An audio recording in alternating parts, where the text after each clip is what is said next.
Hola, bienvenidos a nuestro curso El hombre es capaz de Dios. Este es el primer tema que vamos a ver hoy. Espero que sea de su interés y que lo disfruten. Vamos a empezar entonces con el tema número 1, que es el hombre, el eterno insatisfecho. Yo soy la maestra Grisel Varela Rubio y es un placer estar esta mañana con ustedes, o en esta tarde o en esta noche, a la hora que ustedes pueden ver este video. Pues bueno, vamos a empezar a reflexionar sobre por qué el hombre se dice que es un ser insatisfecho. ¿De dónde se nos ocurre sacar esta idea? Y nos vamos a concentrar un poquito y trataremos de pensar que el objetivo de esta reflexión es pensar sobre la condición humana, es decir, cómo es que somos los seres humanos. Y vamos a centrar nuestra atención respecto a la espiritualidad del hombre y su relación con Dios. Y para esto, pues vamos a concretarnos, empezar primero en saber qué es el hombre. Hemos definido al hombre de muchas maneras y podemos encontrar 20,000 definiciones de lo que es el hombre. Pero esencialmente decimos en la tradición filosófica que es un animal racional. ¿Por qué? Porque tiene las funciones de todos los seres sensibles y además se diferencia de todos ellos por su capacidad de razonar. Entonces, vamos viendo que al pensar en el hombre, pues ponemos mayor énfasis en este momento en su espiritualidad. ¿Eso qué significa?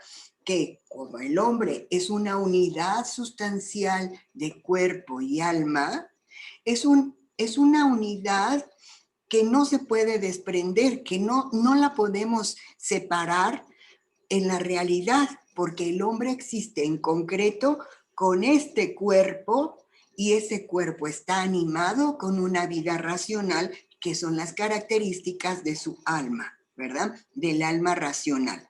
Y entonces, ¿cómo definimos qué es el alma? El alma es un principio que da vida, un principio que anima. Por eso encontramos en esta naturaleza 3 tipos de alma: un alma vegetativa, que hace que las plantas vivan; un alma sensitiva, que hace que los animales también sean seres vivos; y un alma racional, que perfila la forma de vida en el ser humano. Y cuando yo digo que el hombre es una unidad sustancial de cuerpo y alma, quiere decir que para que yo exista, pues debo tener este cuerpo. Pero en este dibujo tan conocido, pues nos damos cuenta que hay como una sombra que está refiriendo a la parte espiritual. Eso que no vemos, que no tocamos, que no leemos, que no oímos, pero nos damos cuenta evidentemente que tenemos funciones espirituales. Por eso también decimos que el espíritu tomó como instrumento de expresión de sus funciones al cuerpo, porque un cuerpo sin alma, pues alma racional, no sería la vida, no sería mi vida. Pero bueno, esas son una de las maneras en que entendemos al hombre. En esta clase quisiera compartirles otra definición que existe sobre el hombre, que nos dice que el hombre es un ser biopsicosocial y religioso. Y voy a explicar cada uno de esta percepción para definir lo que es el hombre, para que nosotros notemos esas características en nuestro propio ser. Empecemos entonces por pensar, ¿qué es el ser? Podemos afirmar que el ser es todo lo que es, todo lo que existe de cualquier manera que exista. ¿Y cómo es entonces que existen los seres? Pues existen los seres reales, que son los del mundo natural, desde un mosquito hasta las galaxias en el universo, ¿verdad? Todo es una forma de ser y todo lo que es un ser. Entendemos que son sinónimos ser, ente o cosa. ¿Por qué? Porque están actuando en el hecho, en el acto de ser, y están existiendo. ¿verdad? Pero en el mundo también nos damos cuenta que no todos existimos de la misma manera. Hay seres reales en el mundo natural, como les acabo de mencionar, y seres de razón. Los seres de razón pueden ser de dos tipos, ya sea que ese ser yo lo percibo con mi propia inteligencia, como sería la belleza, la justicia, el amor, mi propia racionalidad, me doy cuenta que la tengo, pero nunca la he visto. Y eso es captado por mi inteligencia. Por eso se entiende que es un ser de razón o son seres de razón, porque los podemos captar por nuestra inteligencia. Y hay otros tipos de seres que son producto de mi inteligencia. Y aquí tenemos, por ejemplo, a un unicornio, a Mickey Mouse, al propio número. El número es un objeto, un ser creado por el hombre que aplica a la cantidad, que la cantidad sí existe en la naturaleza, pero el número no. Y eso lo ha creado el hombre para hablar de la cantidad que existe en el mundo natural. ¿Ven? Entonces queda claro, ser es todo lo que es, todo lo que existe de cualquier manera que exista, y hay dos formas de que nosotros entendamos al ser, como un ser real en el mundo natural o como un ser de razón, ya sea que yo entiendo ese modo de ser o bien que ese ser es producto de la inteligencia humana. ¿Queda claro? Ahora decimos, ¿por qué el hombre es un ser? Ah, porque existe, porque es, porque vemos a este individuo, a este sujeto en el mundo natural. Es una forma de ser. ¿Y cómo es ese ser? Ah, pues es un ser humano. Humano viene de humus. Humus significa tierra fértil. Y en los albores de la humanidad, cuando se trataba de definir lo que era el hombre, pues bueno, se creía que Dios había creado al hombre de la tierra fértil, o a lo mejor en la civilización mexica lo había creado del maíz, y entonces todo tiene un principio de quién era el hombre explicado en esta definición de ser humano, que viene del humus, de la tierra fértil. Por eso nos damos cuenta que el hombre es un tipo de ser que es bien diferente a otros seres de la naturaleza. Y ahora nos preguntaremos cómo es ese ser, que es el ser humano, y vamos a ver que es un ser biológico, tiene vida. Esto quiere decir que tiene un alma racional, porque alma es un principio que anima, un principio que da vida. ¿Y cómo es la vida del hombre? ¿Como las plantas? ¿Como los animales? No, es una vida especial que gracias a su vida de razón, el hombre supera a todos los demás seres de la naturaleza. Así que entonces vemos que lo propio, lo esencial del hombre son sus facultades espirituales, la inteligencia y la voluntad y todos los actos que trae consigo el funcionamiento de estas dos facultades, que también las separamos para estudiar, pero que trabajan juntitas, las dos bien unidas. La inteligencia conoce un bien y la voluntad apetece ese bien o lo rechaza. Ay, no, a mí no me gusta esto. Por eso podemos definir qué es lo que nos gusta y lo que no nos gusta, lo que queremos profundizar o lo que no nos interesa tanto. Y así es entonces como funcionamos los hombres. Por eso somos seres biológicos, un tipo de ser, y como seres biológicos con esta vida racional, pues participamos de las funciones meramente biológicas que son nacer, crecer, reproducirse y morir. Aunque compartimos estas funciones con otros tipos de seres vivos, nosotros, gracias a la inteligencia, estas funciones se ven iluminadas y perfeccionadas. Por eso, nosotros no nada más ladramos por ladrar o con unos cuantos sonidos que nos ponen en contacto con nuestra manada, sino que nos comunicamos, dialogamos, hasta nuestros silencios dicen mucho. Vean ustedes como si compartimos muchas funciones corpóreas, vitales, propias de otros seres, pero nosotros, gracias a la inteligencia, permeamos esas funciones y nos vuelven más perfectos. Por eso somos unos seres biológicos. Además de esto, como les decía, somos psicológicos. Tenemos estas facultades espirituales, estas funciones de nuestra psique, que significa alma. ¿Y cómo es nuestra alma? Pues un alma racional, pero esa alma se hace que mi materia sea viviente y viva como ser humano.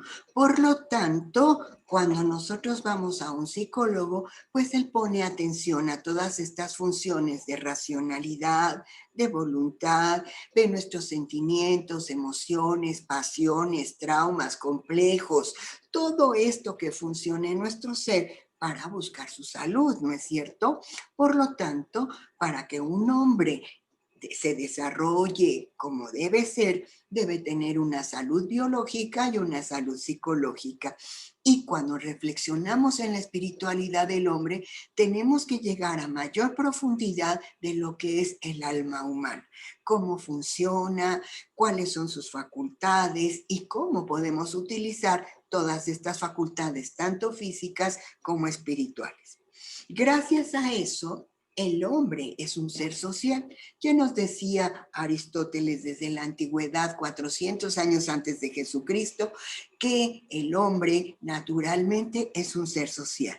Y nos damos cuenta de esto porque no solamente nos reunimos con un grupo de personas y somos seres gregarios como lo son los animalitos. Nosotros, aparte de unirnos con otros semejantes, ofrecemos nuestras facultades, nuestras habilidades para el bien de esa comunidad y también somos beneficiados por lo que aportan otros miembros de ese grupo social. Y por eso es muy bueno que en un grupo social pues hay un panadero, un carnicero, un médico, un arquitecto, porque cada quien con sus facultades aporta un bien a ese grupo y así es como cada uno de nosotros también podemos desarrollarnos, perfeccionarnos en un grupo social. Y no solamente eso, sino que además, como seres humanos, somos seres religiosos. Es muy curioso y muchas veces no nos ponemos a pensar que desde que el hombre aparece en este planeta hay un testimonio de cierta religiosidad en todos los seres humanos de todas las culturas en el mundo. Por lo tanto, filosóficamente podemos decir que todo ser humano es un ser religioso. Vamos a ver en qué sentido usamos el término religioso. El origen etimológico de esta palabra está en religare, que quiere decir volver a ligar, amarrar, atar. ¿Y a qué se ata el hombre? A un ser supremo, a una idea superior, a algo que siempre el hombre apetece, por eso busca siempre su perfección.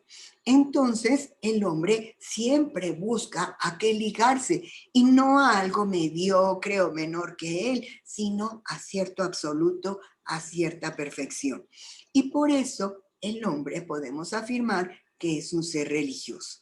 Ya en el transcurso del curso vamos a hablar con mayor profundidad en qué consiste esta religiosidad y cómo se manifiesta en las diferentes culturas. Por lo pronto, quiero que quede muy claro que el hombre es un ser, un tipo de ser, es biológico, tiene las funciones de todos los seres vivos, superadas por su vida espiritual, que es su psicología, y que gracias a esto el hombre vive en un grupo social, ahí puede lograr su plenitud, su desarrollo, su perfección y ser feliz.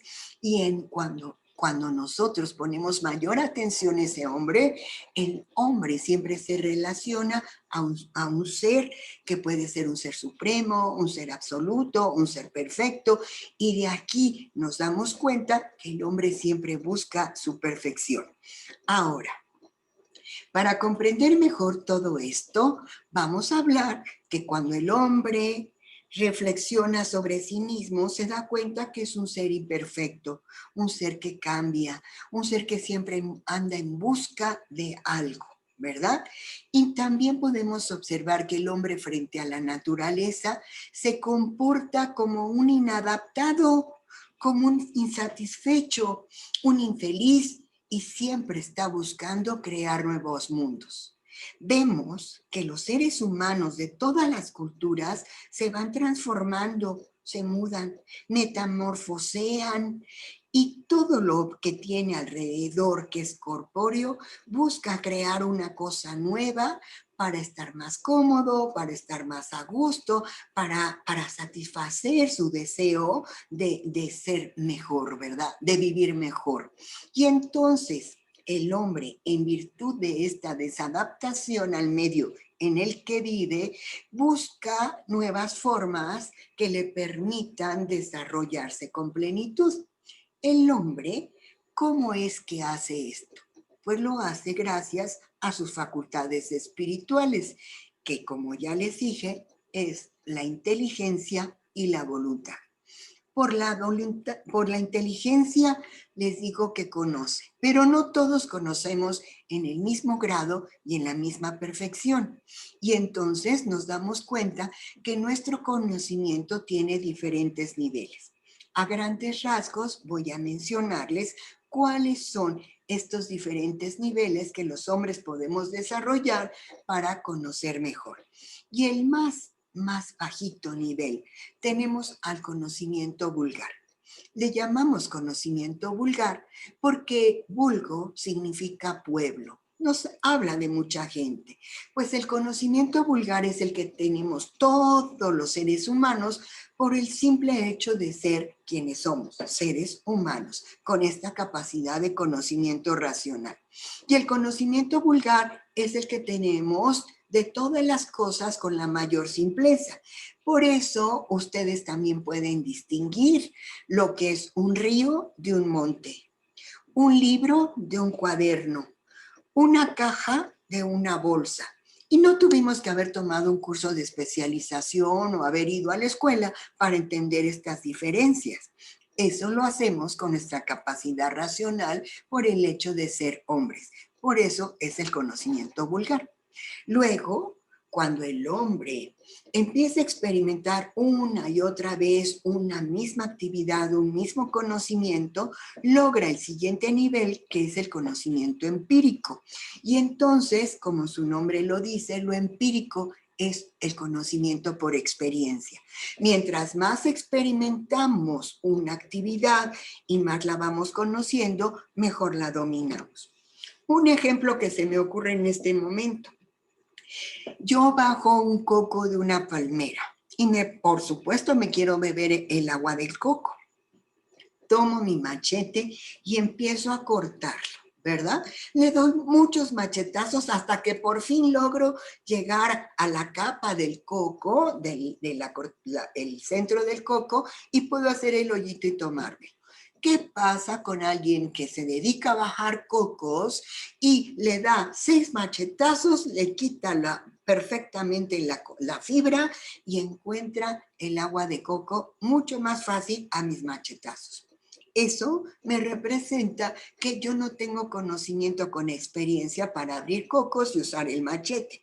En cambio, el señor coquero, por llamarlo de esta manera, pues ya tiene mucha experiencia con su machete y abriendo cocos. Y lo hace a las primeras del cambio y hasta de forma bonita con su base para que yo pueda estar en la playa degustando mi agua de coco, ¿verdad?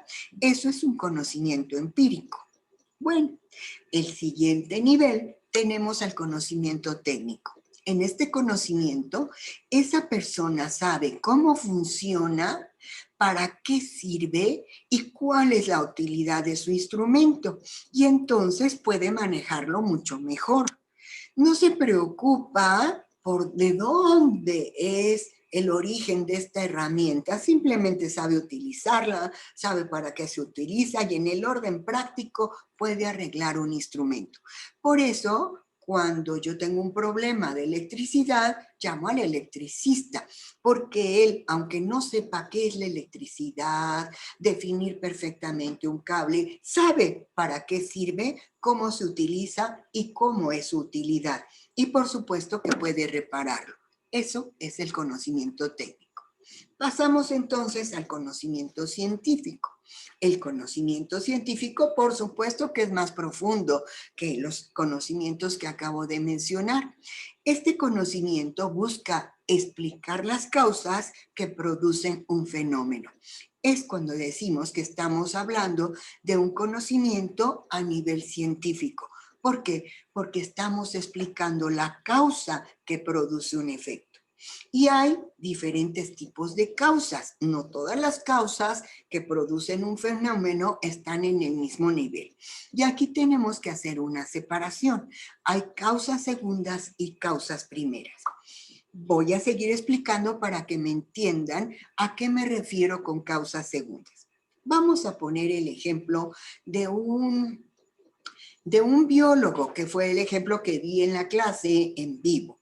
Un biólogo. El biólogo ve a los seres vivos, los empieza a clasificar, a ver sus características, su medio ambiente, cómo influye, cómo es que es el desarrollo de cada uno de los seres vivos, y de acuerdo a eso va a buscar las causas que producen los efectos de cada uno de los seres vivos. Y así va a comprender que los monos pues tienen brazos muy largos porque les encanta andar en las ramas de los árboles. Y entonces va a ver las características físicas de un mono para explicar cómo es que funciona en el ecosistema en donde se desarrolla. Pues bien, estos son causas segundas, es lo que él ve fenomenológicamente hablando y es lo que va a estudiar. No se preocupa por las causas primeras o causas últimas. Estas causas son el objeto de estudio del conocimiento sapiensal. ¿Por qué? Porque las causas primeras o últimas se refieren a la causa primera que origina el fenómeno, a la causa última que yo puedo pensar cuando ando buscando todas las causas que producen un fenómeno. Y entonces llego a pensar hasta lo último que mi inteligencia es capaz de entender para explicar las cosas. En el ejemplo que estoy utilizando, ya vemos lo que hace un biólogo, pero al biólogo no le preocupa decir qué es la vida. Eso, la última causa o primer principio de cómo puedo definir lo que es la vida, eso es objeto de estudio de las ciencias sapiensales. Las ciencias sapiensales son la filosofía y la teología. Claro que la filosofía y la teología se van a preocupar por todos los seres de la naturaleza, por todos los seres de razón también, pero no va a buscar sus causas segundas, sino las causas primeras o últimos principios que el hombre es capaz de pensar para explicar ese fenómeno. Entonces, la diferencia entre las ciencias y la teología es que las ciencias estudian causas segundas. Al de ser segundas, no las estamos menospreciando. Es poner un nivel de conocimiento que no es todo el conocimiento, pero que es lo que las ciencias ven. Por eso pueden tener laboratorios, experimentar, hacer mucho desarrollo científico porque están viendo las causas segundas. Pero las causas primeras, de dónde se originó tal fenómeno, eso es objeto de estudio de la filosofía y de la teología, ¿sí? Por eso se hace esta diferencia de que es un conocimiento sapiensal que nos lleva a la sabiduría. ¿Y se han preguntado ustedes qué es la sabiduría?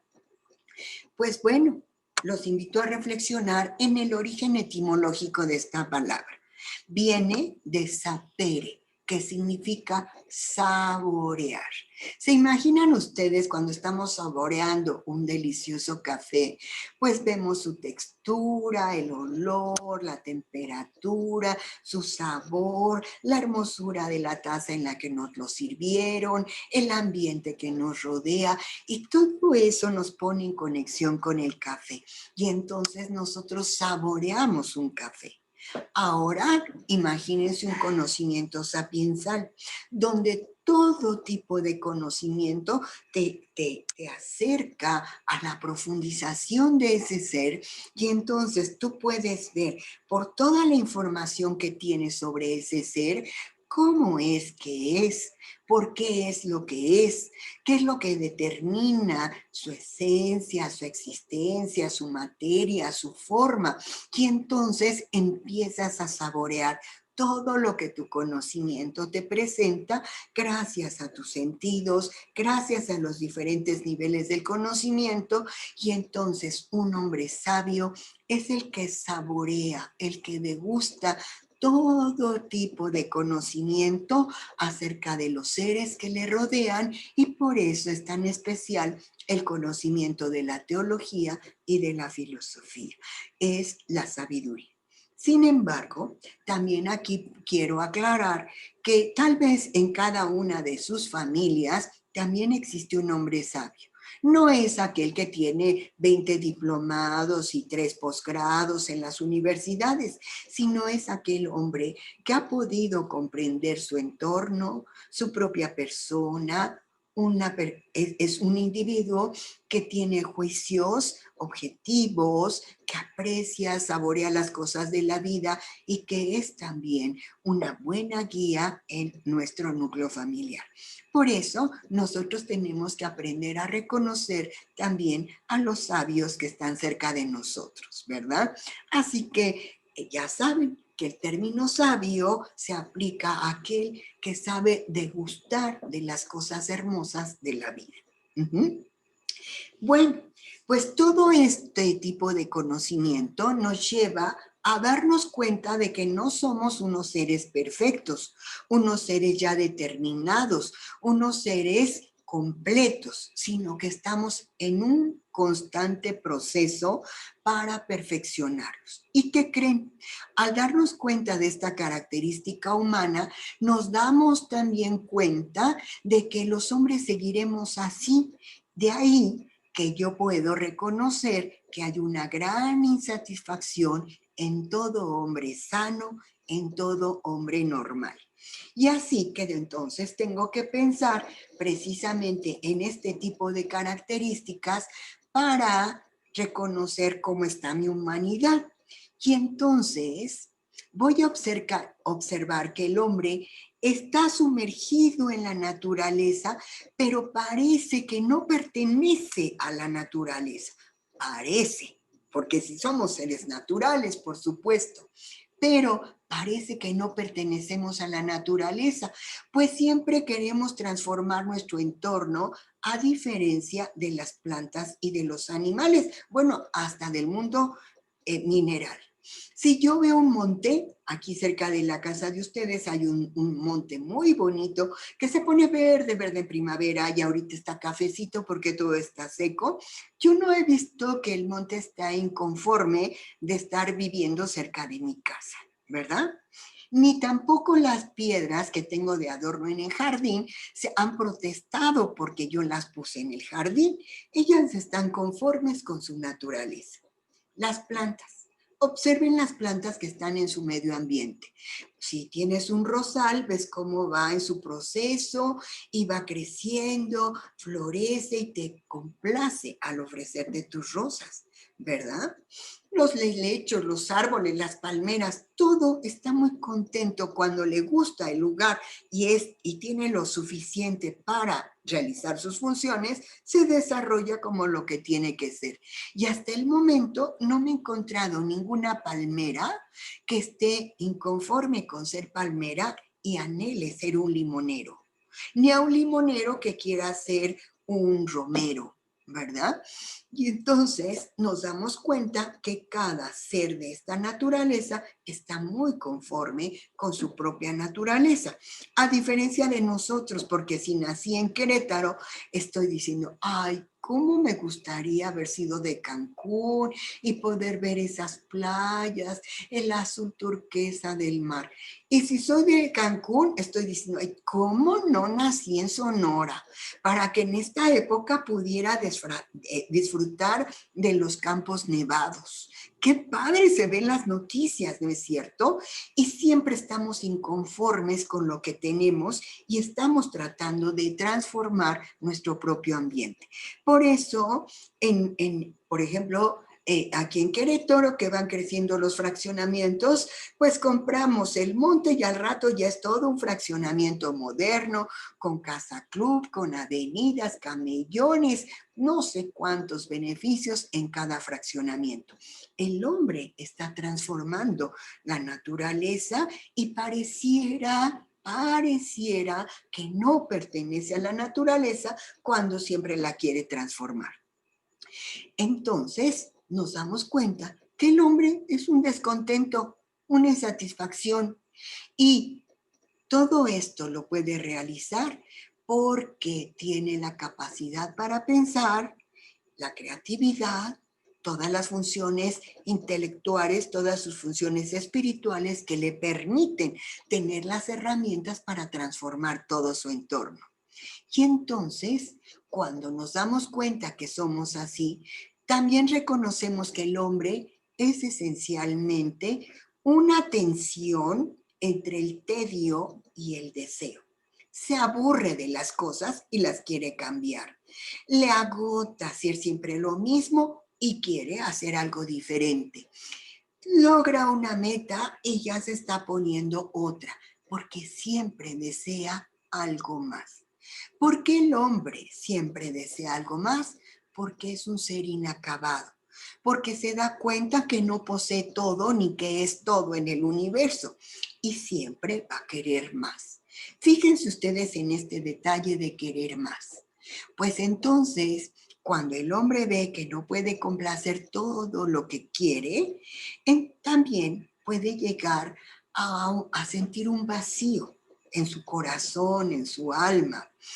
Cuando siente este vacío, también siente pérdida del sentido de su vida, del sentido de su propia existencia.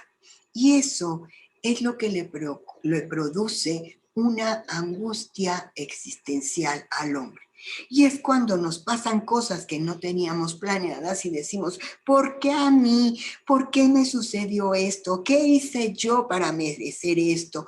Ya no vale la pena mi vida, ya no tiene sentido mi existencia y caemos en depresión, en angustia, en esta incertidumbre, en actitudes negativas que lejos de perfeccionarnos nos van a deteriorar.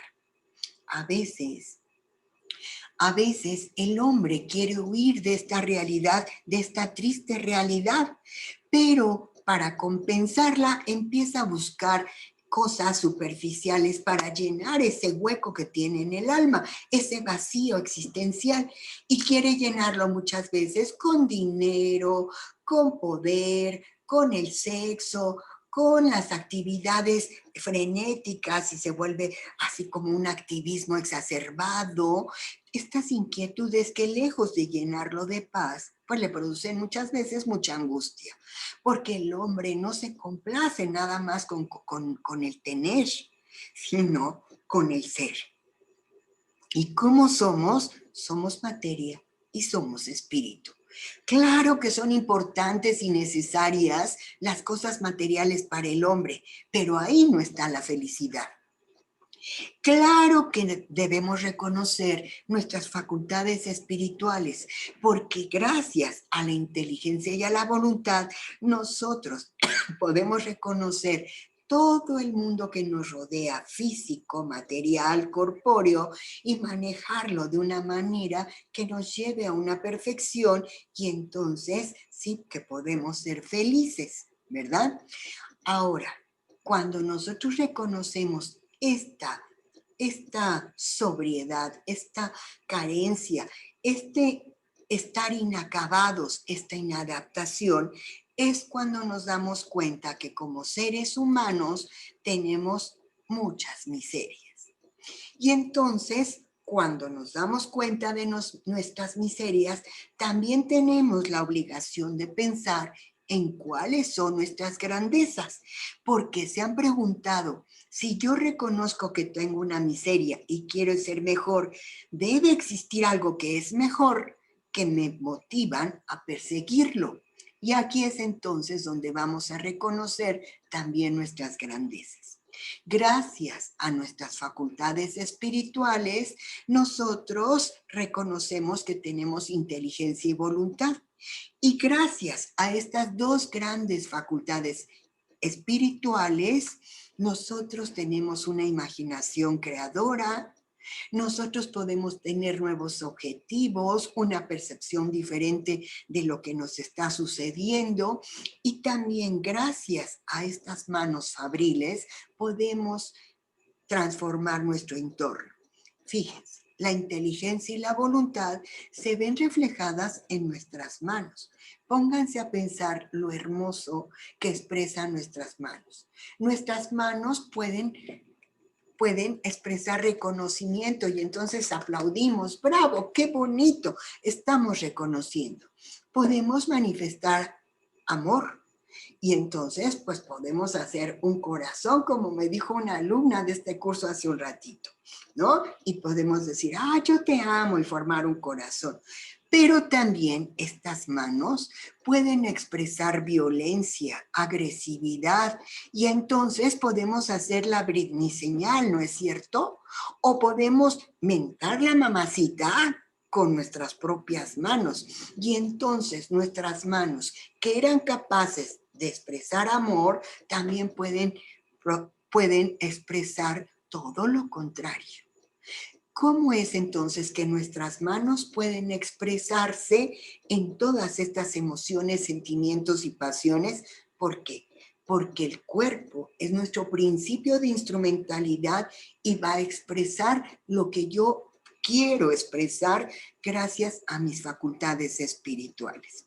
El hombre, entonces, es un ser eternamente insatisfecho, pero es capaz de tener deseos y estos deseos pueden ser muy superiores a sus posibilidades. Sin embargo, él puede ejercitarse tanto física como intelectualmente para lograr sus objetivos.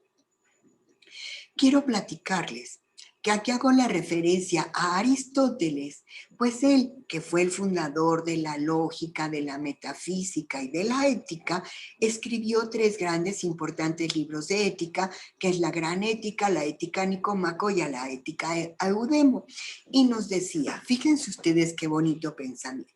La ética es una reflexión práctica, encaminada a la acción. ¿Qué nos quiere decir con esto? Que no nada más nos tenemos que poner a pensar y que el mundo cambie. No, tenemos que hacer algo para eso. Y para ser una persona ética, pues tengo que filosofar, tengo que pensar en lo que voy a hacer y ponerlo en práctica. Y cada uno debemos desarrollar los actos que les hagan cumplir lo que le es propio según su naturaleza. Para lograr esto tenemos que conocernos y para conocernos tenemos que reflexionar y cuando reflexionamos estamos pensando. Es decir, que esa característica de la racionalidad es lo propio en el hombre, pues vale la pena pensar en lo que hacemos y cómo nos conocemos para desarrollar mejor esta facultad. Miren, en un comentario que hace Aristóteles nos dice, los peces, la naturaleza de los peces les permite nadar y vivir en el elemento líquido que les es propio. Si los apartas de su lugar natural, mueren. Ahora piensen, si lo propio del ser humano es pensar, ¿qué hacemos cuando dejamos de pensar a las cosas y nada más nos dejamos llevar por nuestros instintos, nuestros sentimientos, nuestras emociones? Pues es como sacar al pez del agua. lo sacamos de lo que es propio y nos estamos haciendo, como quien dice, harakiri. Nos estamos matando porque no estamos utilizando las facultades espirituales, que es lo que nos hacen que seamos los seres humanos que somos. Así que, si lo más propio del hombre es su racionalidad, luego su conducta más genuina será pensar. El hombre tiene que pensar para hacer. A eso lo llevará la prudencia. Cuando el hombre piensa para hacer las cosas, va logrando una mayor madurez y lo hace una persona prudente. Cuando habla, tiene que hablar lo que tiene que hablar. Va a reconocer que hay momentos en que hay que callar. Y entonces la prudencia lo llevará a expresarse cuando lo deba hacer o a callar cuando también lo tenga que hacer.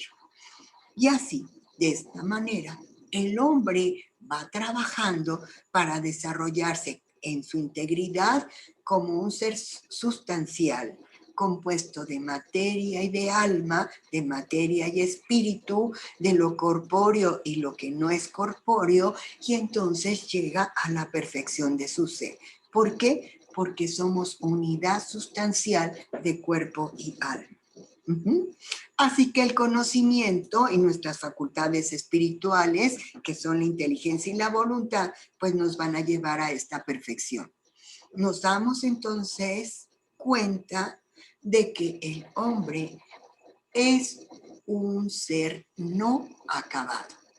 Es un ser por hacerse, en proceso. ¿Gracias a qué? A su voluntad, a su inteligencia, a su libertad, y entonces él decide quién quiere ser, cómo va a ser, lo que quiere pensar, a qué sistema filosófico creerle, a dónde adherirse en sus creencias, cómo configurarse en el hombre que él quiere ser, claro, conociéndose a sí mismo, amándose como es. Ahora quiero que piensen que un árbol y una piedra son plenamente realizados dentro de sus propias fronteras y sus propios límites, de acuerdo a lo que son, de acuerdo a su esencia. Los seres humanos somos un ser de infinitas posibilidades. No estamos agotados, acabados, determinados. Tenemos la posibilidad de desarrollarnos de la mejor manera utilizando nuestras propias facultades, reconociendo nuestras virtudes, nuestras miserias, nuestras grandezas, y entonces podemos ser seres realizados, seres plenos.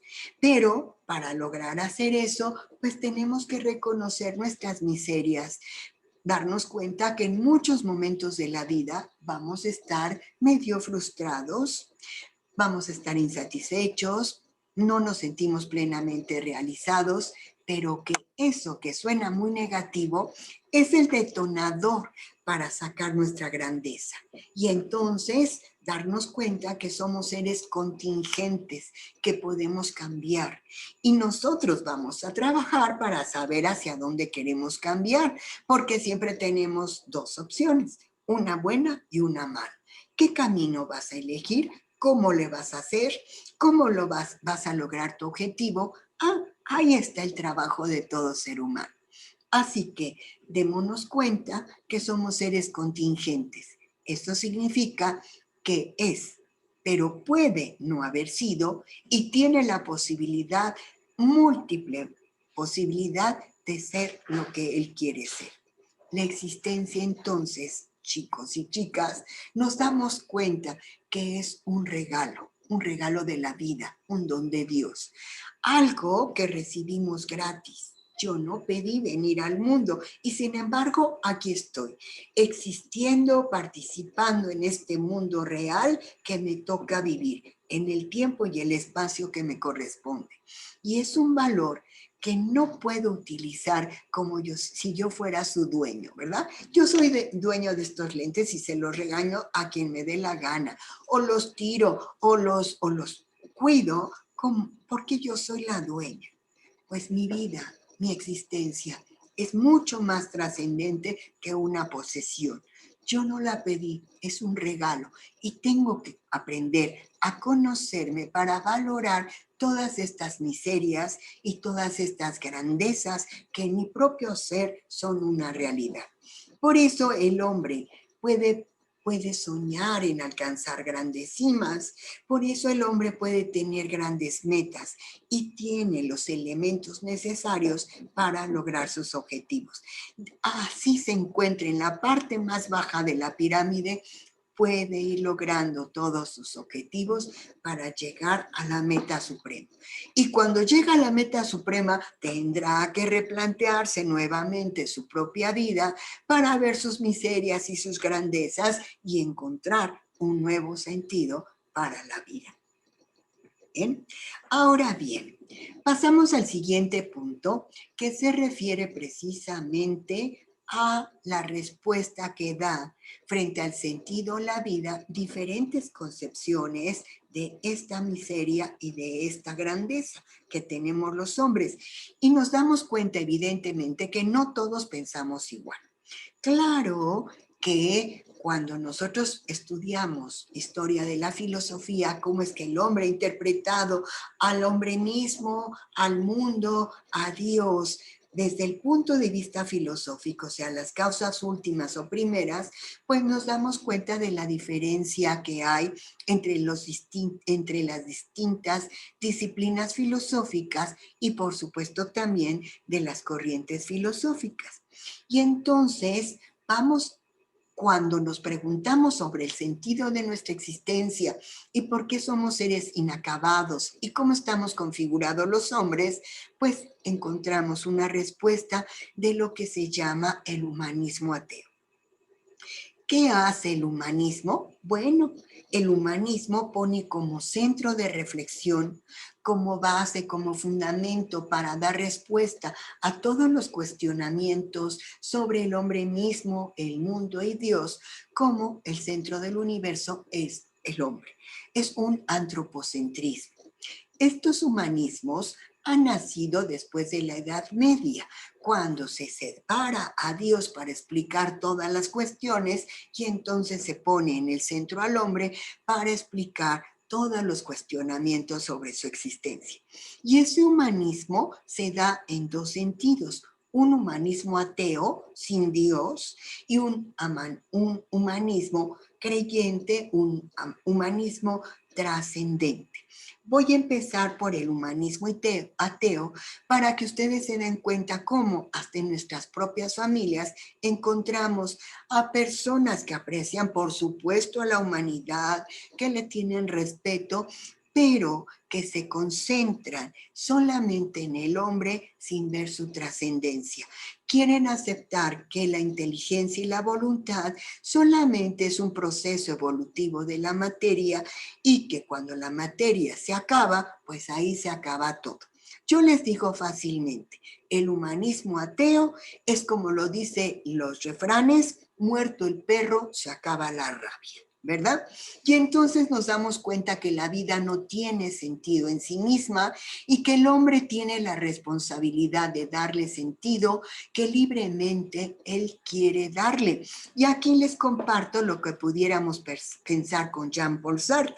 Cuando leemos a Jean-Paul Sartre, ay, bueno, hasta nos enamora, pero si ya profundizamos en su pensamiento, vamos a ver que su doctrina es un humanismo ateo.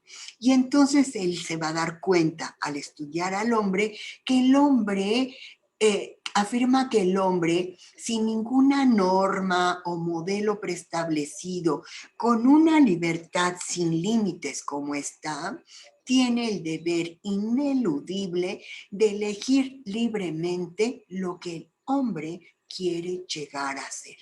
Cuando lo oímos así decimos, qué bonito reconocer la libertad del hombre.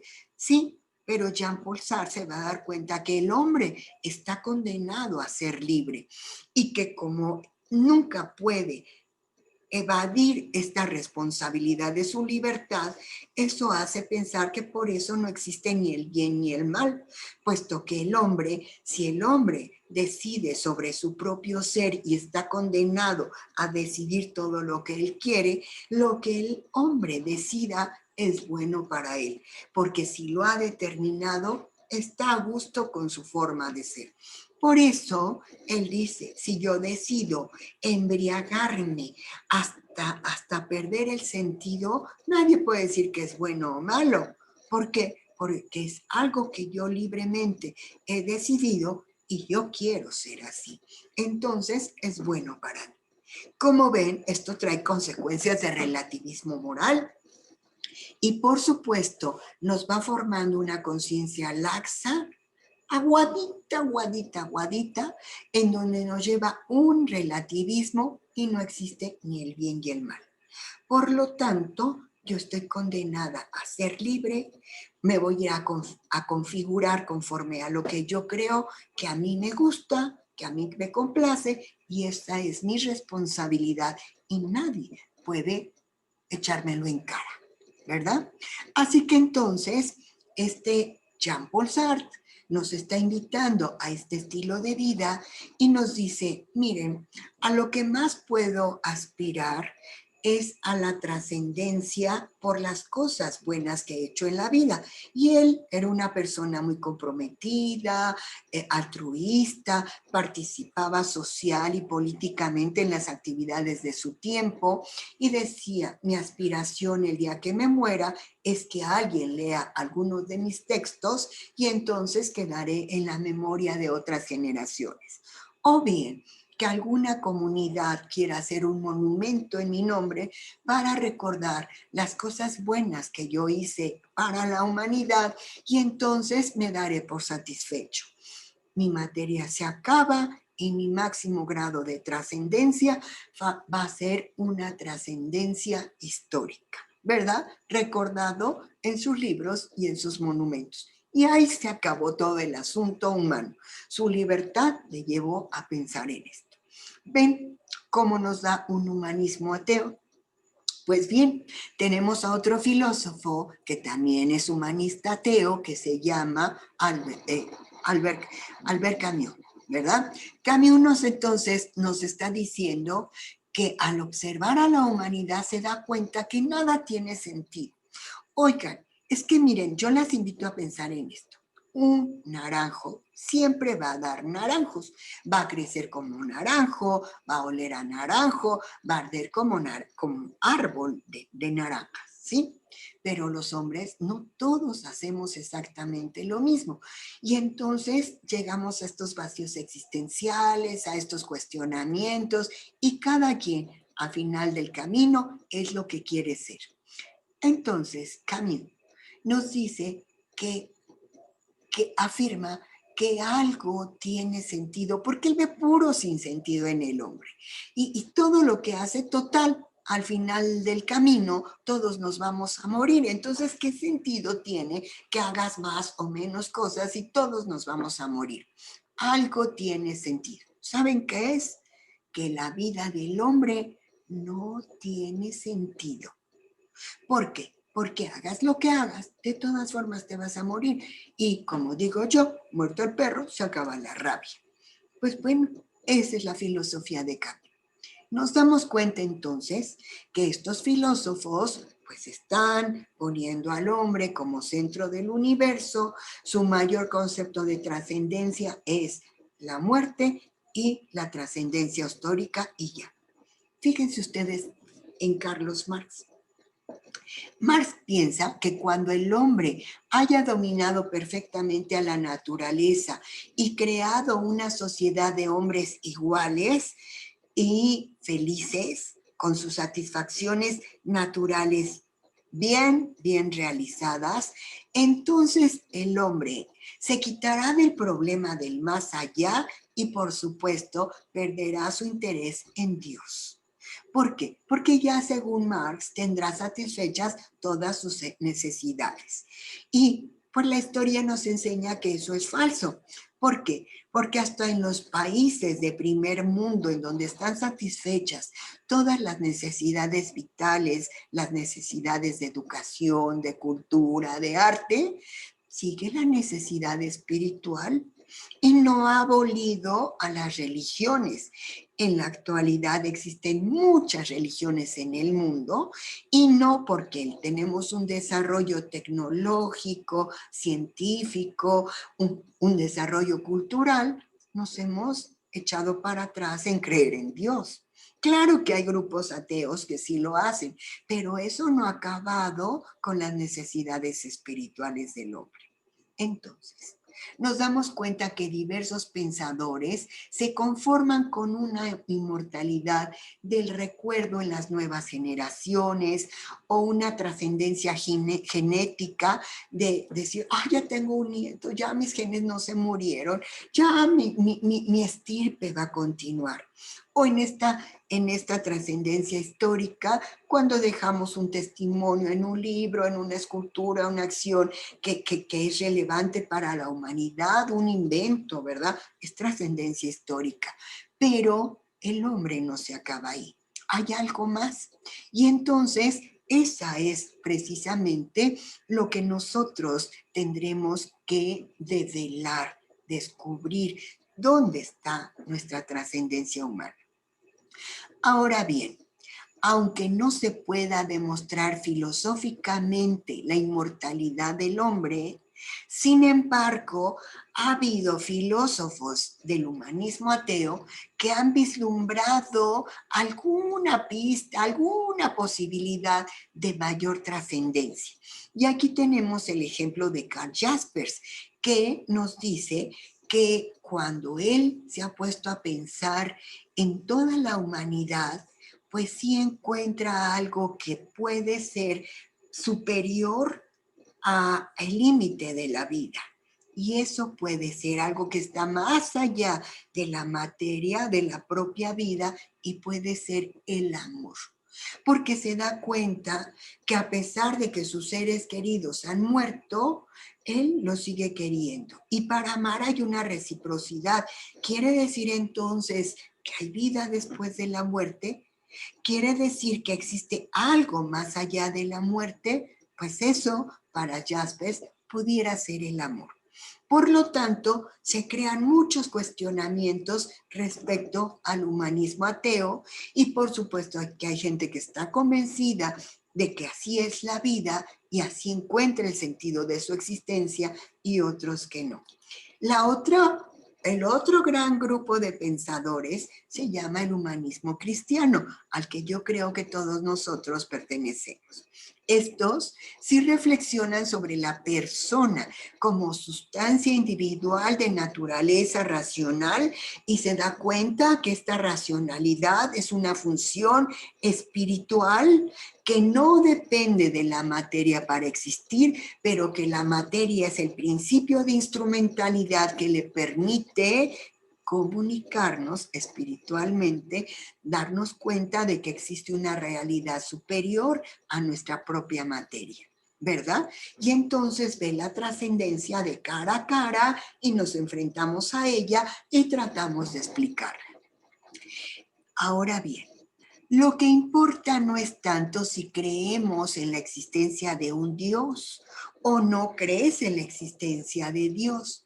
Lo más importante para todos nosotros será el valor que tiene esta creencia para tu propia vida.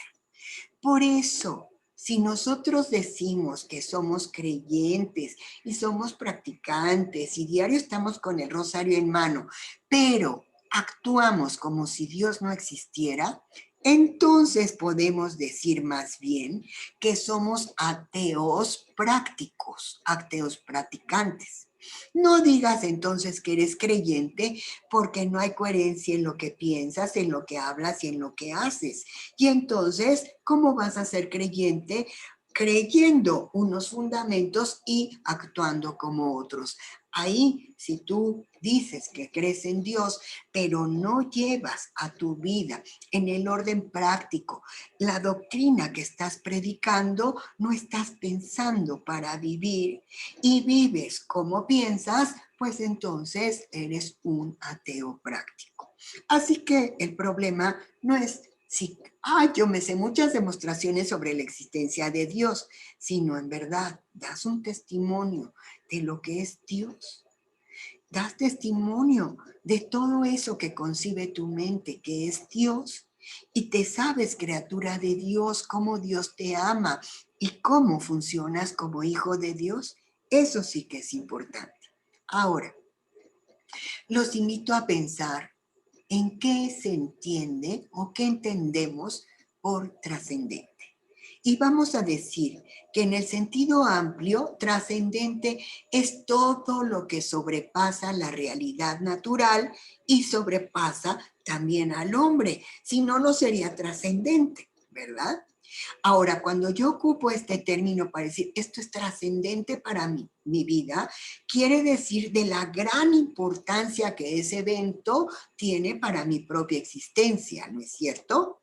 Pues cuando hablamos de trascendencia, esta realidad es superior o absoluta, es distinta del mundo, aunque siempre se relaciona con él. Puesto que si la trascendencia no existiera, pues yo cómo podría hablar con ella.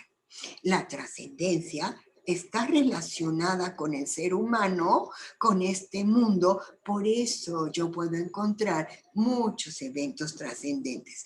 Y por eso yo les pongo este paisaje, porque yo puedo ver todos los elementos del paisaje, pero díganme si la belleza de un arco iris no es trascendente. Va mucho más de lo que yo puedo contemplar, de lo que es bello.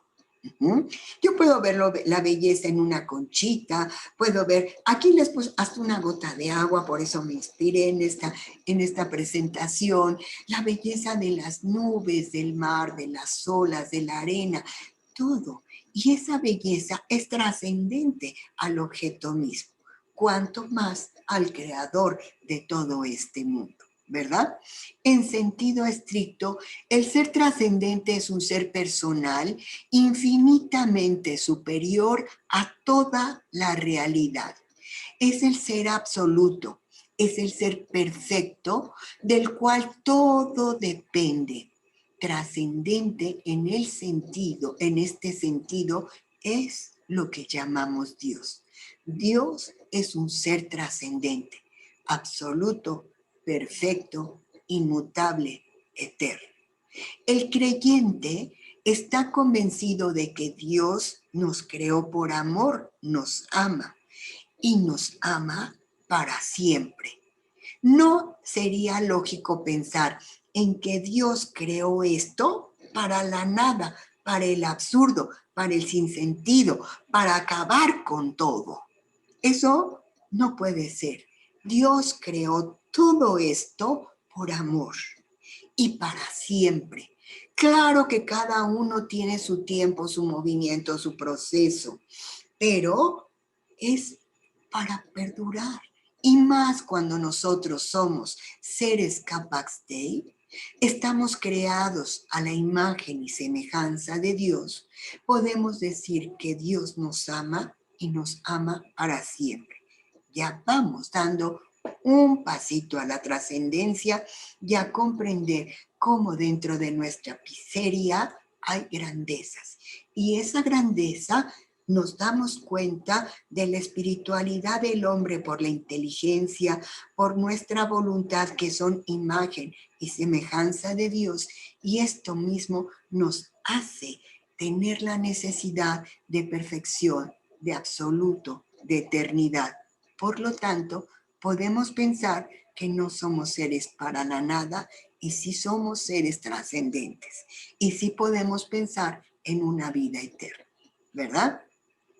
Pues bueno, ya saben, yo creo que no tengo toda la verdad. Capaz que ustedes sacan otro tipo de conclusiones. Yo los invito a pensar en este contenido, a reflexionar, a sopesar lo que hemos dicho en esta sesión de nuestra clase y bueno, concluimos. El hombre es una persona que es capaz de reconocer sus miserias, sus grandezas, en cuanto reflexiona en su precariedad, en su riqueza. Entonces madura, crece, se realiza y el hombre es feliz. Bueno, espero también que ustedes saquen sus propias conclusiones, que piensen todo lo que les dije. A lo mejor todo lo que les dije es mentira. Entonces, ustedes piénsenlo. Y para las que quieran, las personas que gusten hacer una reflexión más personalizada y cómo asentar estos conocimientos, pues como siempre les tengo la propuesta de una tarea que podrán enviar a mi correo electrónico de la Universidad de Anáhuac, que es grisel.varela02@anahuac.mx. Ahí las recibo con mucho gusto.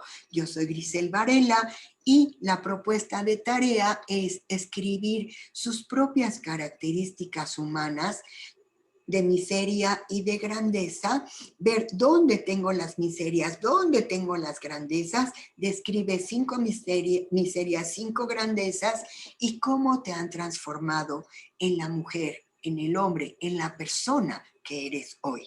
Si quieren compartirlo, por supuesto, hay ética profesional, solamente yo leo sus tareas y pueden tener la confianza de escribir lo que ustedes gusten, que de estos ojos que se han de comer los gusanos, nadie más lo verá. ¿Sí? Así que, bueno, muchas gracias por su atención. Nos vemos la próxima semana en un nuevo streaming. Adiós.